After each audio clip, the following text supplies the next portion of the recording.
Hello friends, in the series on the income tax cases, today I will discuss a very important case on prosecution under section 276B. The name of the case is Dr. A.M. Arun, Shrimati Meera Arun versus Income Tax Department, and this case has been reported in 456 ITR at page number 110. The matter has been decided by Honorable Madras High Court in a writ petition filed by the petitioner, and the date of the judgment came on 16th September 2022. As all we know that there is section 276B which talks about failure to pay into the credit of the central government for those TDS which are covered under chapter 12D and chapter 17B. There is also one more section, that is section 278B, which talks about the offences by companies. These two sections are sufficient to drag a person to the trial court just for not paying the TDS on time. As we have already discussed in our earlier videos also, that the TDS provisions should not be taken lightly. In this case, the notice was issued to the petitioner, and in that notice it was held that the petitioner is a principal officer under section 2 clause 35, and it was a show cause notice that why the prosecution under section 276B should not be initiated against you. Apart from that, complaint was filed before the magistrate by holding the petitioner as principal officer. The concept of principal officer here is important because the prosecution can be launched only against a person who is a principal officer of the company, who comes into the definition of the principal officer.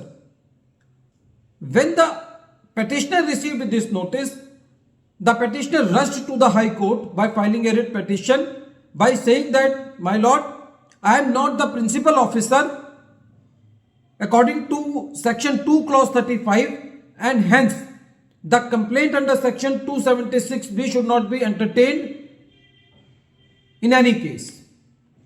But the Honorable High Court said that whether you are a principal officer or not, it cannot be determined in a writ court. It is a matter of trial and you have to face the trial.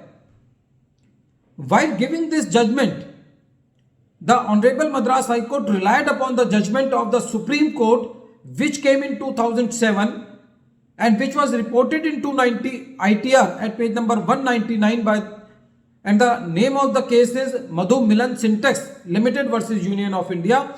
In that case, the Supreme Court held that if the notice is being sent to the petitioner by holding him as principal officer under section 2 clause 35 and the complaint is filed before the magistrate by appointing him as principal officer, so in that case it cannot be decided in a writ court whether that petitioner is a principal officer or not.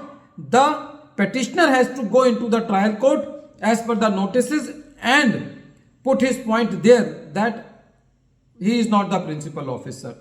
Friends, the crux of the case is that only being a director of the company, just because the company has not paid the TDS, whether you are involved or not into day-to-day working of the company, whether you are an independent director, because all these factors, whether you are independent director, whether you are non-executive director, whether you are not signing the checks, whether you are not signing the balance sheet, all these facts can be examined only by the trial court and not by the High Court. So, before becoming the director of any company, you have to be very, very cautious, because nowadays there are a number of the liabilities which have been personally attached to the directors of the company. At the end of this video, once again I am repeating the name of the case. The name of the case is Dr. A.M. Arun, Shrimati Meera Arun versus Income Tax Department, and this case has been reported in 456 ITR at page number 110. The matter has been decided by Madras High Court and the date of the judgment is 16th September 2022. Thank you, friends.